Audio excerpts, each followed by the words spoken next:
para vocês. É um prazer tê-los aqui conosco. Que bom! Hoje a nossa live será super especial.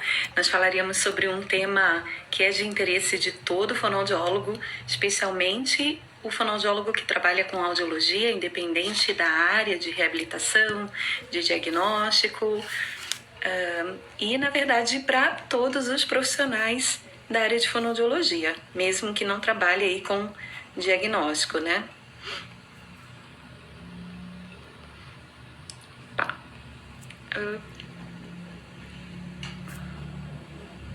Peraí, vou ter aqui. Nelly, bom dia, boa noite, tudo bem? Débora, deixa eu ver aqui, gente, eu preciso agora... Que já está aqui. Alessandra, boa noite, Elisa. Oi, Thelma, boa noite. Oi, Mônica. Tudo bem? Ai, que frio. Tudo então, olha frio. Um chazinho quentinho também. Eu falei, essa época está sendo muito boa, pelo menos a gente fica quentinho, né, em casa, mas tá ótimo. É verdade.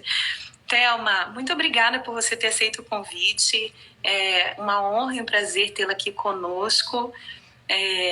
Tem tanta gente conhecida entrando aqui, né? Renata, Gabriela, que bom, gente. Denise, obrigada aí por vocês estarem aqui conosco. Eu estava falando aqui que é um tema super especial, laudo audiológico, porque acho que é de interesse a qualquer fonoaudiólogo, não só aquele que trabalha com audiologia, né? Mas é importante também que qualquer fonoaudiólogo saiba interpretar um exame audiológico, né? Tenha essa ideia. Então, eu acho que como é de interesse a muita gente, eu tenho certeza que nós teremos aqui bastante pergunta e muitos profissionais aqui. Leonora também, Mara. Gente, é muito legal vê-los aqui, né? E eu também queria contar uma historinha assim rápida antes da gente começar. Os Especialistas em Audiologia é uma comunidade que, na verdade, nasceu em 2005. Na época, nós trabalhávamos com Orkut, né, que era a rede social que nós tínhamos. Top! Top, muito top. E muito já top. Desde essa época, nós fazíamos algumas atividades para envolver todos os profissionais, né? E eu me lembro que a Thelma sempre nos ajudou e foi, eu acho que, se não a primeira, foi uma das primeiras e foi nós fizemos uma série de lives também, né? Só que nessa época nós não chamávamos de live. E sempre com tema de laudo audiológico, né? Então, é um tema que nunca esgota, nunca acaba. A gente sempre precisa falar sobre esse assunto. E acho que é muito bacana, 15 anos depois, a gente tá aqui junto de novo falando sobre isso, agora no Instagram. Então, a gente passa pelo Orkut, MSN, Skype e agora aqui no Instagram. A gente tem que fazer uma no Facebook agora, né? Pois é. Eu lembro dos nossos encontros nos EIAs, né, que a gente falava bastante, sempre falou, né, um tema que sempre foi falado nos EIAs e quando você botou hoje no Instagram, né, a comunidade, eu falei, começou no Orkut, né, há muitos profissionais aqui que nem sabem o que foi, né, o Orkut, o que aconteceu, mas foi um início de uma discussão, acho que isso sempre vai ficar, né. Isso, o Orkut é o pai do Facebook, né? Ele nasceu antes.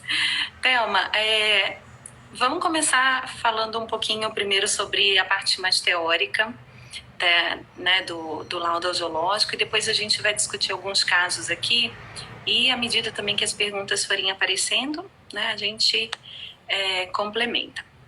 Bom,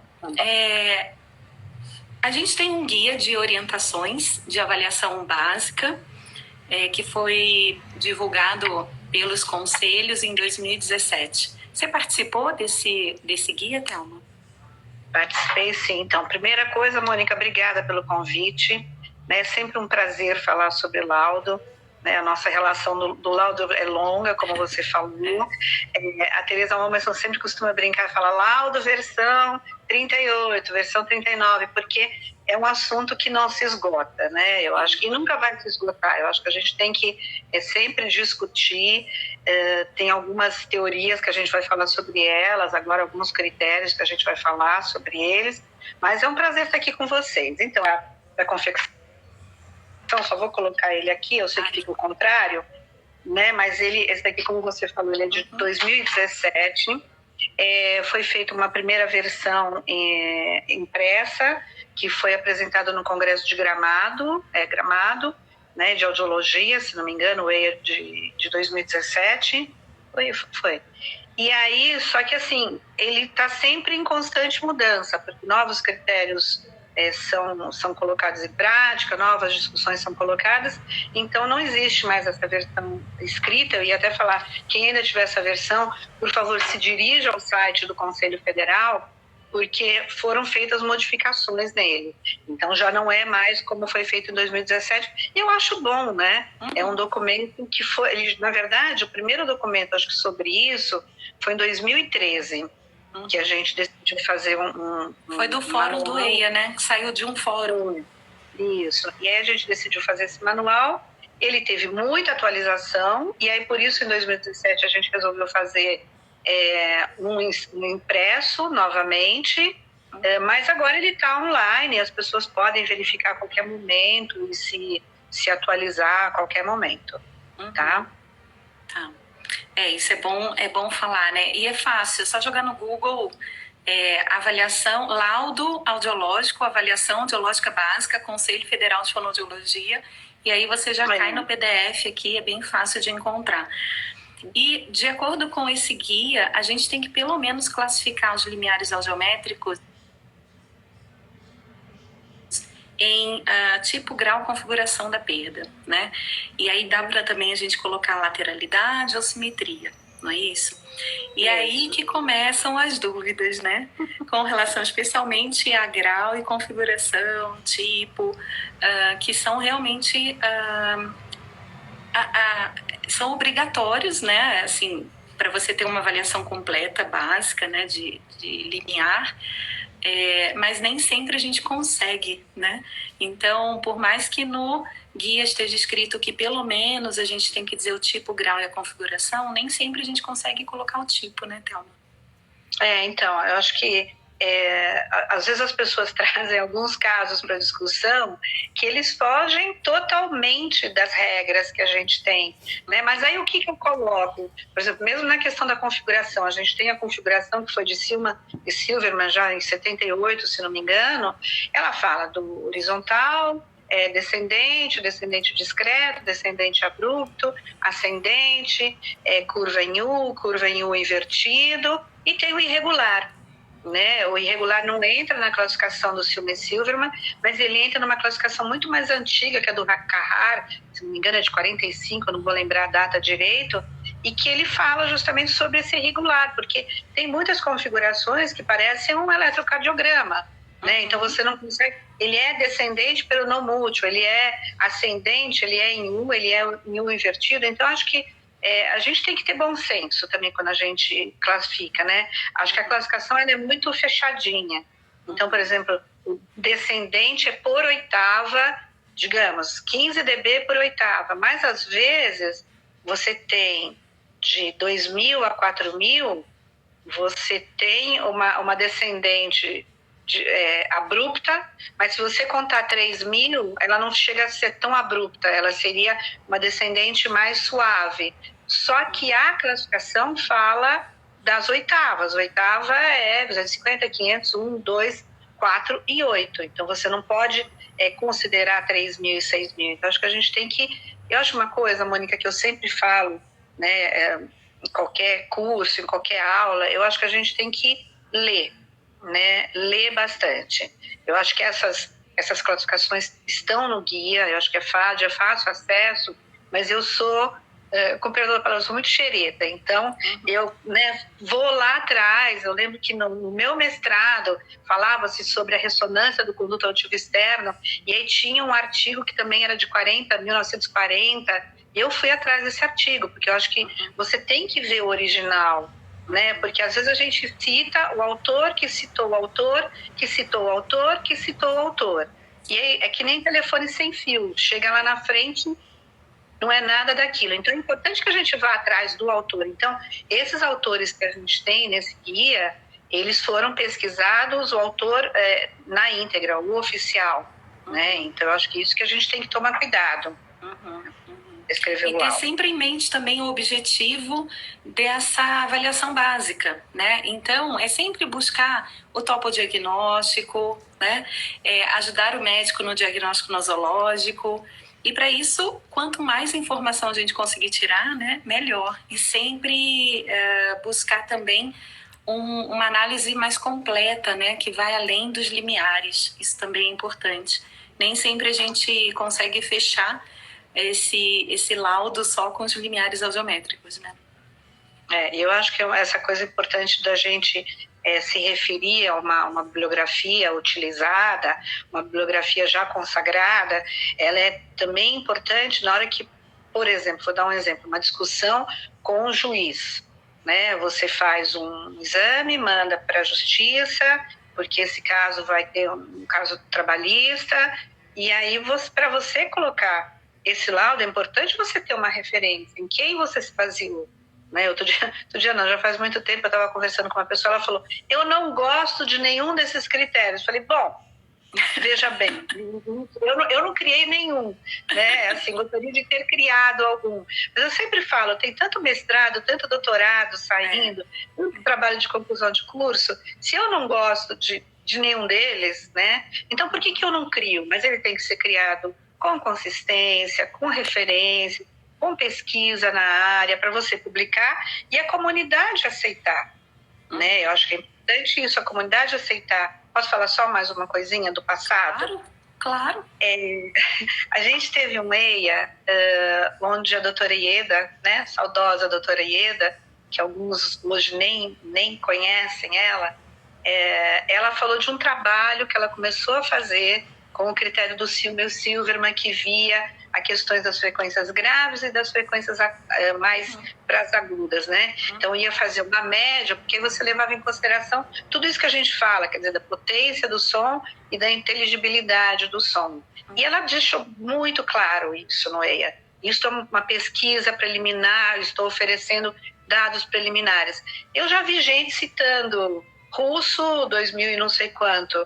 Falei, gente, isso não é uma pesquisa fechada, né? Ela mesma falou no trabalho dela quando ela apresentou no EIA.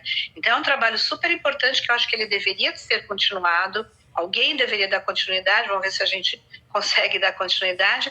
Mas é isso, não dá para eu me referir. Aí eu não gosto nem eu falar Costa 2020, se eu não criei nada, se eu não levei nada disso para pesquisa, para ser uma referência, né? Eu acho isso importante. Verdade. E com relação a limiar de audibilidade, parâmetros de normalidade, vamos botar assim, né? Que a gente tem hoje parâmetro de 25 para adulto e 15 para criança, né? Isso. Mas tem profissionais que também não aceitam esses valores, né? E aí cai na mesma história. Eu acho que assim, outro dia a gente estava discutindo, né? Acho que foi numa reunião, foi no EI, acho que foi ano passado. Será que 25 ainda é normal para adulto? Eu não sei, né? Eu acho que merece uma pesquisa. Hoje é o que temos. A gente tem até um critério que algumas pessoas se utilizam, que é do BIAP, que ele utiliza a frequência de 4.000 Hz também para média, e ele classifica os limiares como 20 a normalidade. Então, aquilo que eu falei, é importante você colocar referência, porque às vezes eu coloco, né, é o que eu sempre discuto, você vai na empresa, faz uma audiometria, o trabalhador tem um limiar de 25, você coloca que ele tem uma perda, porque você classificou pelo BIAP. Aí ele vai para o teu consultório, você faz o mesmo exame, só que no teu consultório você caracteriza pela OMS. E aí o 25 é normal. Então, ora na empresa ele tem audição normal, ora no teu consultório ele tem perda. Então, eu acho que a gente tem que ter muito claro o que a gente está usando, né? A 25 não é mais normal, porque a gente faz audiometria, é difícil a gente achar um limiar de menos 10, né, hoje em dia. Mas é o que temos, então eu acho que a gente tem que fazer uma pesquisa, se for o caso, para mudar esse padrão de normalidade. Hoje o padrão de normalidade, na grande maioria das referências, é 25 dB. Né? Então, e tem uma pergunta aqui, qual a idade a ser considerada criança? Segundo o nosso guia de orientação, nós temos a partir dos 7 anos, né? Isso. Então, você quer tem 2 critérios, né? Tem 2 critérios que é usado no guia para criança, o do Norton e da Downs, né? E agora OMS, da OMS, os 2 caracterizam até 7 anos.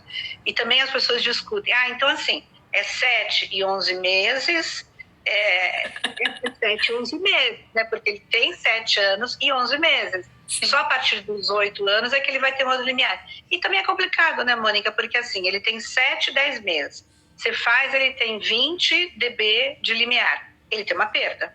Uhum. Aí daqui a 2 meses ele completa 8 anos. E aí... Tá normal. Aí tá normal, mas... Né, eu acho que a gente pode discutir isso. Quando você escreve um laudo, acho que tem que ser discutida essa questão. Acho que não dá pra gente também, não dá para ser ferra-fogo. Por isso que eu acho que a gente tem lá no nosso audiograma a forma de você descrever, né? Uhum.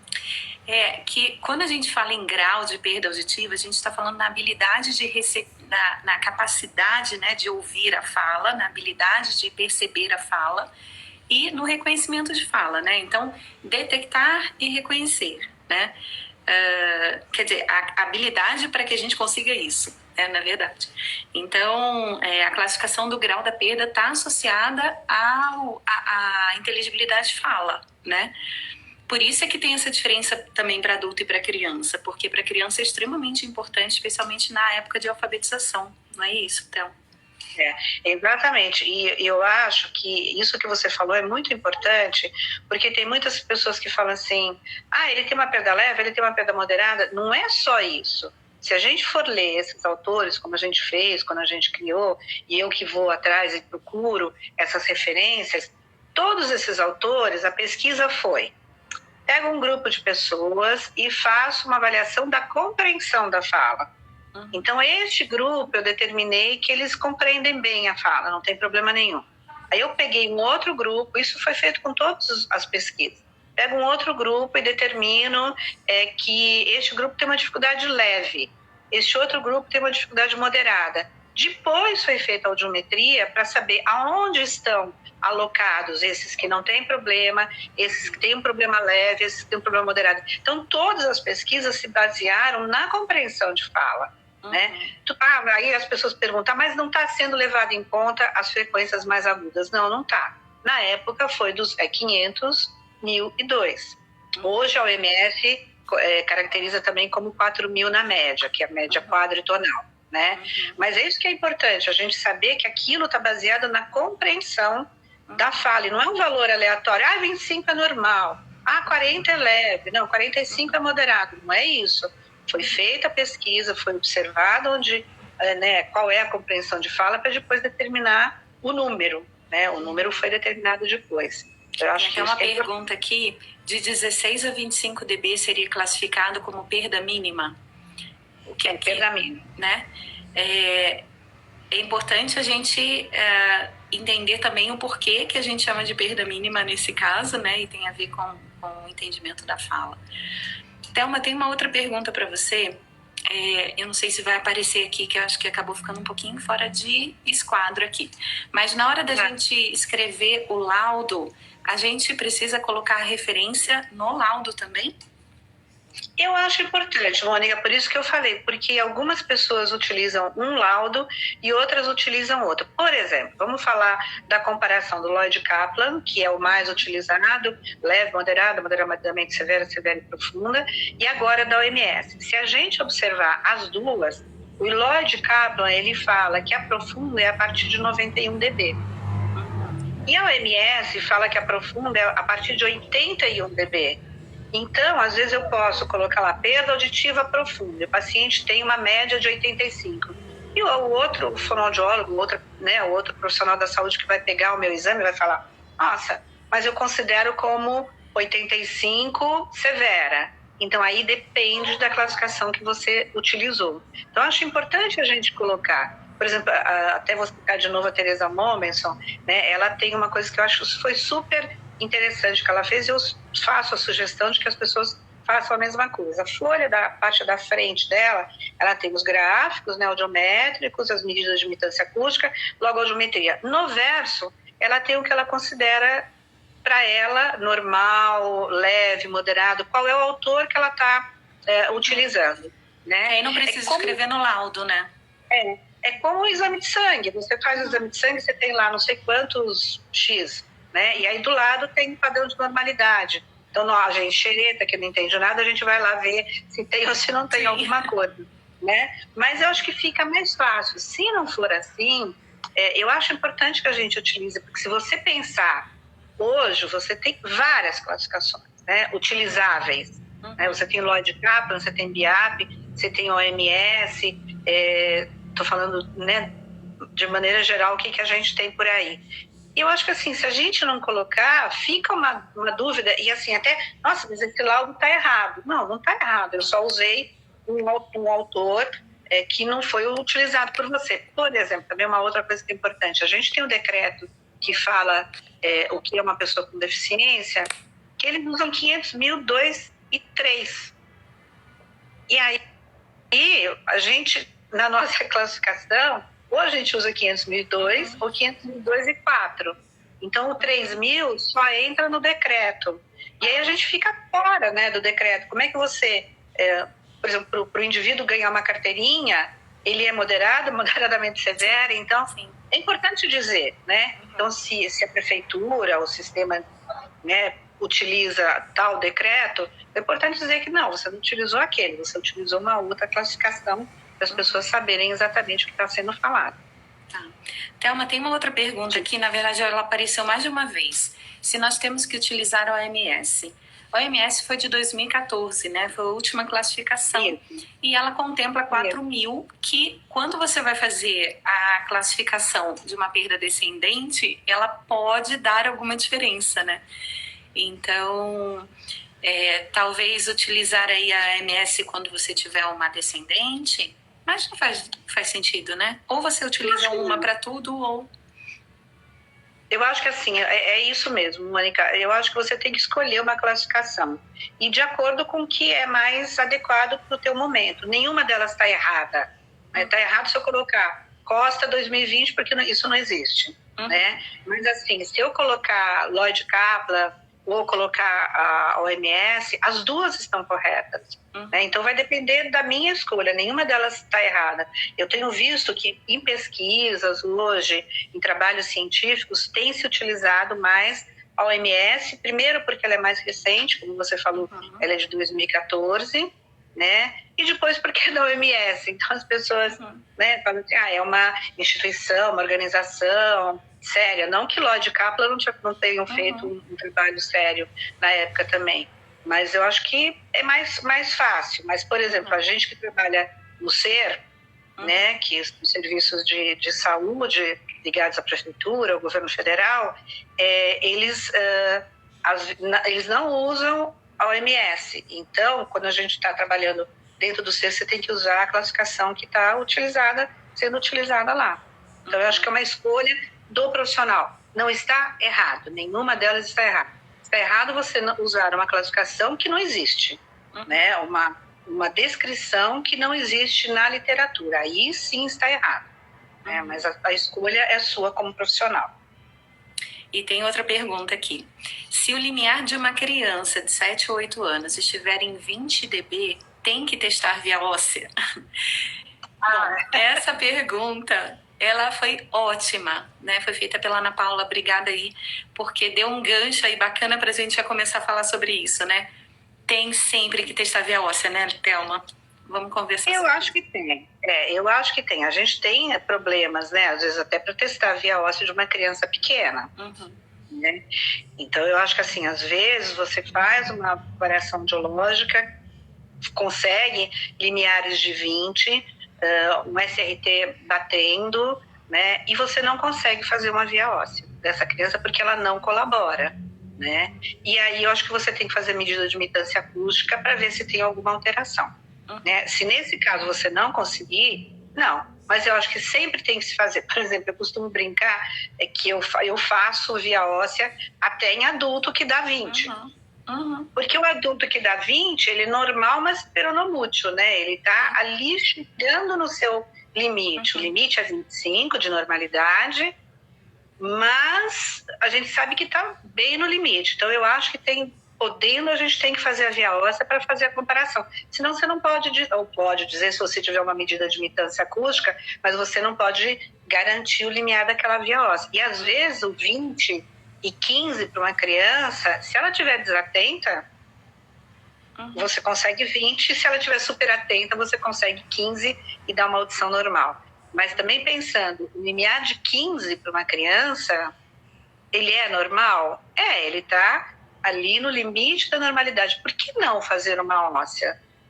Eu costumo citar muito a Tereza, não sei se a Tereza está por aí, depois a gente fala, ela costuma dizer, né, a síndrome da preguiça fonoaudiológica. Né? Então, assim, vamos fazer. Claro que tem crianças que não dá para você fazer, você não consegue, o limiar de via óssea é complicado. Às vezes você consegue um limiar sem mascaramento, é importante que você coloque né, no teu resultado. Né? Apresentou via óssea de 0 dB nas frequências de tal, sem mascaramento. Você não consegue dizer se é ou se não é, de que orelha, mas eu acho importante se a gente conseguir fazer esse exame, eu acho que é importante. Mesmo que tenha, vamos retornar, faz a via aérea num dia, faz a medida de mitância acústica, que para criança é chatinho, mas depois retorna para fazer uma via óssea. Podendo, eu acho que quanto mais dados a gente tiver, como você falou, né, Mônica, para um diagnóstico médico, né, por exemplo, se você faz o limiar de uma criança, está em 20, você faz uma medida de mitância acústica, tem uma curva em menos 200, um pico em menos 200, né, esse médico provavelmente vai fazer um tratamento nessa criança. Né? Ele não vai esperar você fazer uma via óssea para isso. Mas quanto mais dados você tiver para fornecer para ele, é melhor.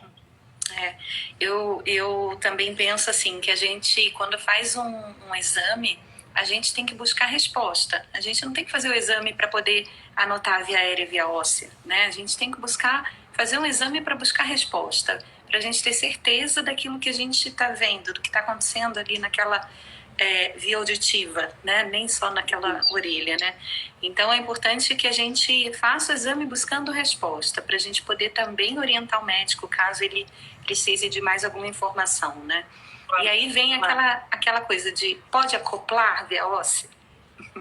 Se você não fez, pelo amor de Deus, não pode.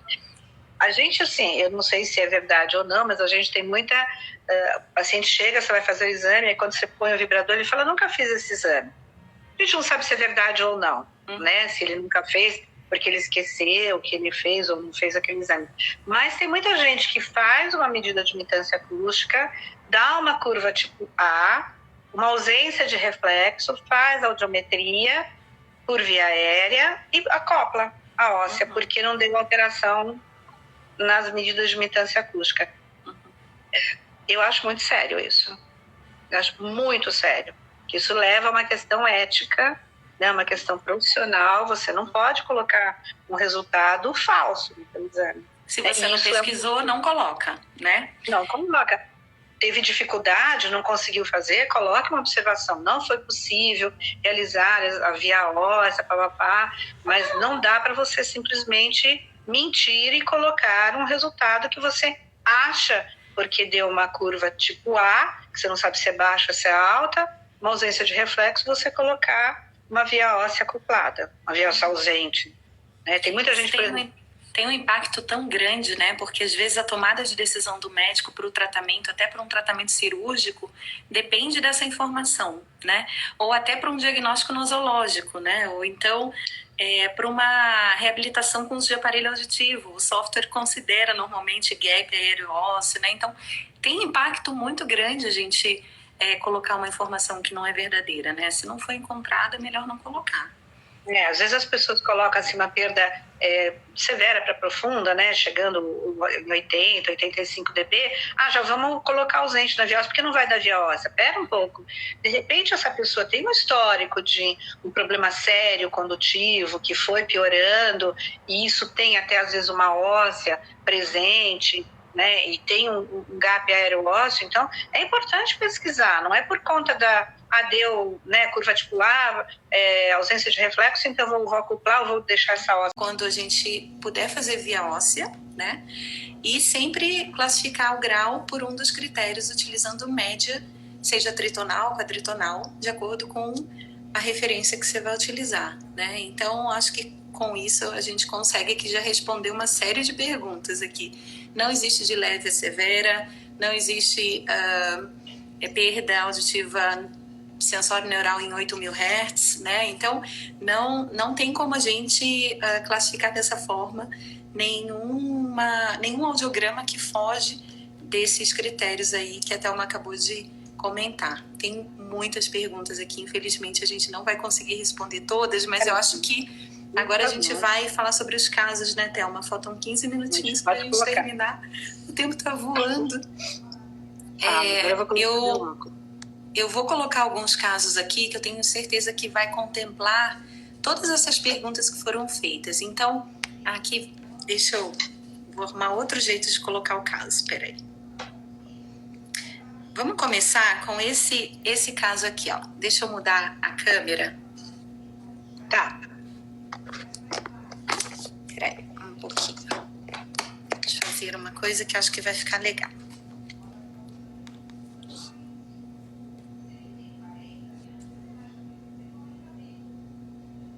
A gente tem via aérea toda em 20 e 25 e via óssea em 0 e 5. Tá. Foi aquilo que eu falei. Eu faria via óssea. Tem muita gente que não faz, né? Então, por exemplo, como que eu colocaria esse está tudo em 25, não tem nada pior do que 25? Eu colocaria limiares audiométricos dentro dos padrões de normalidade de via aérea, paciente apresenta componente condutivo. Né, porque você tem um gap aereósseo, que é o que a gente fala. Eu vi que tinha uma pergunta aqui na questão do gap. O gap é considerado para ser uma condutiva, uma mista, acima de uma diferença de 15 dB para mais. Né? Então, você tem uma diferença, mas você tem limiares, eu não vou colocar audição normal, mas limiares audiométricos dentro dos padrões de normalidade com componente condutivo. Tá. E nesse caso aqui, que a gente tem limiares até 2020, quer dizer, fica tudo entre 20 e 25, e a via óssea, ela começa lá em 0 e termina acoplada ali em 20. Nossa Senhora, hein, Mônica? Também teria... É que, na verdade, você não tem uma perda mista aí, né? Não, exatamente. Acho que esse é o ponto. É só para a gente lembrar que perda mista tem que ter via aérea abaixo de 25, né? E tem que ter uma diferença, e a óssea também tem que estar pior do que 15. É isso que tem que lembrar. Então, você pode ter, deixa eu pensar aqui num caso, 25 de aérea. Para você ter uma mista, não dá. Com 25 não dá para você ter uma mista, né? Não tem como você ter uma mista. Você tem uma condutiva em algumas frequências e sensório neural em outras, né? Mas isso não configura uma mista. Se a gente for olhar a classificação da mista, ela é via aérea pior do que 25, via óssea pior do que 15, com uma diferença entre as duas de 15 ou mais. Então, nesse caso que você mostrou, ela mantém uma via óssea normal, só com uma queda ali perto de 4.000, né? E os limiares de via aérea estão normais. Se você fosse classificar, teria que classificar bem limiares audiométricos de via aérea dentro dos padrões de normalidade. O paciente apresenta componente condutivo nas frequências tais e sensório neural nas frequências tais. Acho que aí teria que definir qual que é. Mas sensório neural em uma e condutiva em outra é mista? Não. Definição de mista não é isso. Né? Então, esse exemplo acho que é para a gente esclarecer isso. E é importante a gente considerar a anamnese também, né? Isso é muito importante. Às vezes, um detalhe da anamnese já ajuda a gente a dar esse topodiagnóstico aí. A gente tem um outro caso aqui. Deixa eu mostrar na câmera. Não sei se dá para ver aqui. Mas enfim, a gente tem... Você lembra desse caso? Eu, mais ou menos. Aí teria que fazer a conta, né, de 500 mil. Aí esse que é o problema. Se você fizer a conta de talvez de 500.002, eu acho que você não vai ter perda. Eu não estou enxergando direito os limiares. Mas talvez, se você considerar 500.002 e 4, talvez você tenha uma média. Então é isso. Então a gente tem que definir qual critério eu vou usar. Se é o Lloyd Kaplan, de 78, é 500.002. Ele não vai ter perda, ele vai ter um limiar nessa média até 25. Mas você pode colocar limiares audiométricos, alteração a partir da frequência de 3, 4 mil hertz. Você pode colocar a partir de quando tem aquela alteração, né? Tá. É uma audição normal? Não. Você não pode ter. Não é. Você não tem uma audição normal com perda. É isso que eu acho que às vezes fica estranho você colocar audição normal com perda. Ou é audição normal, ou bem audição normal, ou bem é uma perda de audição. Não dá para você colocar as duas coisas. Thelma, uma pergunta agora. Nesse caso aqui, por exemplo, em que você está com a média tritonal até 25. Então, a média está 20 de um lado, 25 do outro. Porém, tem os limiares aí de 40, 45, 50, tanto via aérea quanto via óssea, nas duas orelhas a partir de 2.000 Hz.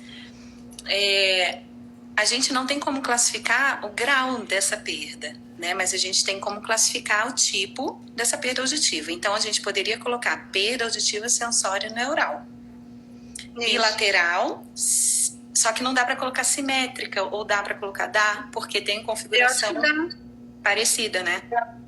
Dá para colocar simétrica. Se você quiser ser mais detalhista, você pode colocar alteração a partir de 2.000 Hz, a partir de 3.000 Hz, né? Eu não sei, eu não vi direitinho os limiares, mas você pode colocar, de repente, se tem um entalhe ou não, em 4.000 Hz, na configuração. Eu acho que a configuração ajudou bastante a gente, sabe? Para dizer o modelito da curva. Porque quando você me liga e fala assim, Thelma, eu estou com um paciente assim, assim, assim, vamos discutir esse caso?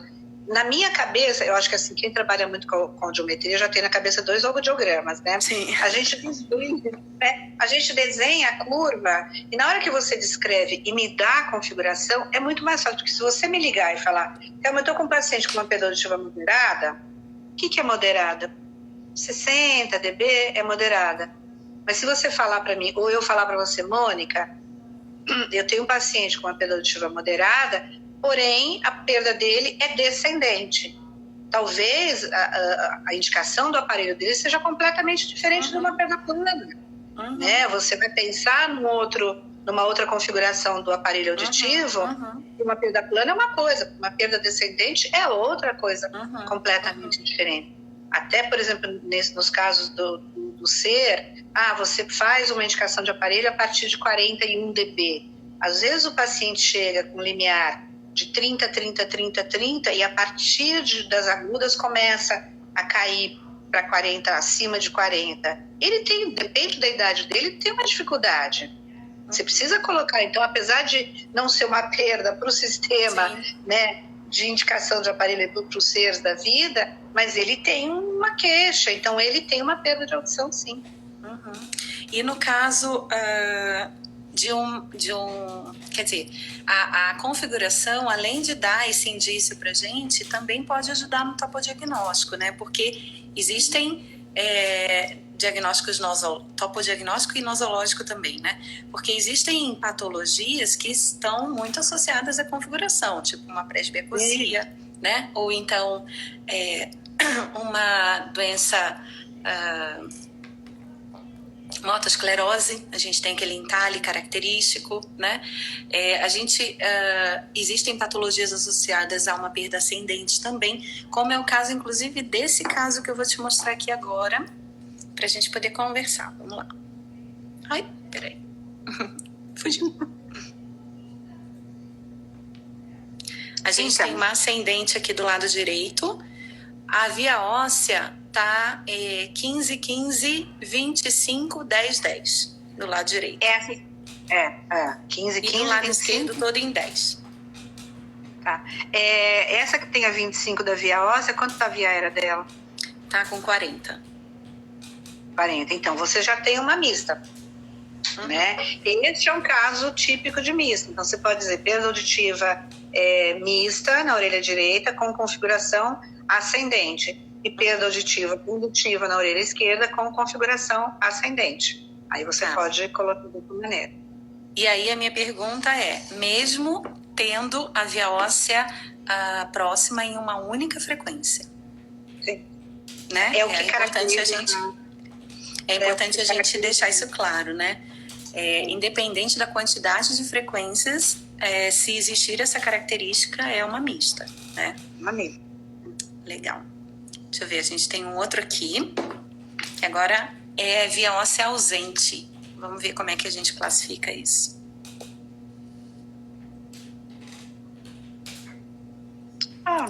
Tudo ausente na via óssea? Tudo ausente.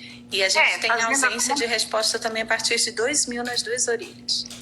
Então, eu acho que assim, não estou vendo os números, mas provavelmente é uma perda auditiva sensório-neural, né? Eu acho que tudo leva a crer, porque a curva timpanométrica é tipo A, ausência de reflexo, com configuração descendente. Eu só não estou conseguindo fazer a conta, mas aí também vai depender. Ou você usa o Lloyd Kaplan, ela pode ter uma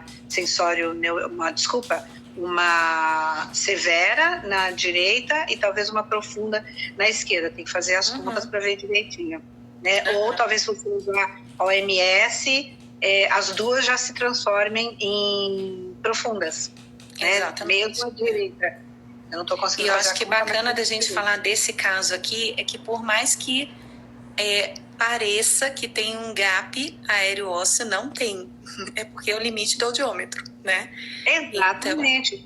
Então... exatamente. É isso que a gente tem que levar em conta também. Né? Às vezes, por exemplo, você tem uma anacusia, né? A via aérea tudo ausente, você tem uma anacusia.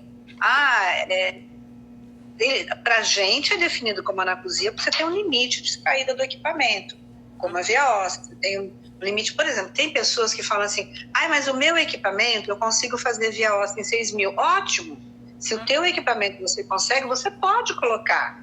Agora, precisa ver também a calibração dele, porque tem muitas vias ósseas em 6.000 que a pessoa que vai fazer a calibração do equipamento não consegue chegar numa calibração adequada. Então é importante, mesmo eu tendo, perguntar para a pessoa que foi lá fazer a calibração, você conseguiu calibrar 6.000? Você me garante que 6.000 eu posso utilizar e caracterizar como uma condutiva, uma sensório-neural? É importante, a gente acaba não acompanhando as calibrações, né? Mas é importante que a gente acompanhe e saiba. Porque às vezes você utiliza e a pessoa que fez a calibração falou, olha, 6.000 e você nem leu aquele papel que eles mandam. Tem fone também, né? E é importante que você faça antes em você e em quem você sabe que tem audição normal também, para fazer uma calibração biológica, né? Acho que isso é super bacana também. Thelma, infelizmente o nosso tempo acabou. Passou muito rápido, mas foi muito gostoso. Eu queria te agradecer muito, muito por esse momento. Eu acho que foi muito especial. Nós tivemos mais de 600 pessoas aqui simultânea ao vivo, fora todo mundo que vai assistir. Então, eu tenho certeza que ajudou bastante gente. Muito obrigada de coração. Obrigada a todos que estiveram aqui conosco e nos veremos na próxima segunda, na nossa próxima live. Obrigada, Mônica. Eu também estou no Insta, né? Se alguém tiver alguma dúvida, quiser fazer alguma pergunta, estou super à disposição. E obrigada, é um assunto que me interessa muito falar. Obrigada mesmo pela oportunidade. Obrigada, gente. Um beijo, uma ótima semana para todo mundo. Para todo mundo. Obrigada. Tchau. Tchau.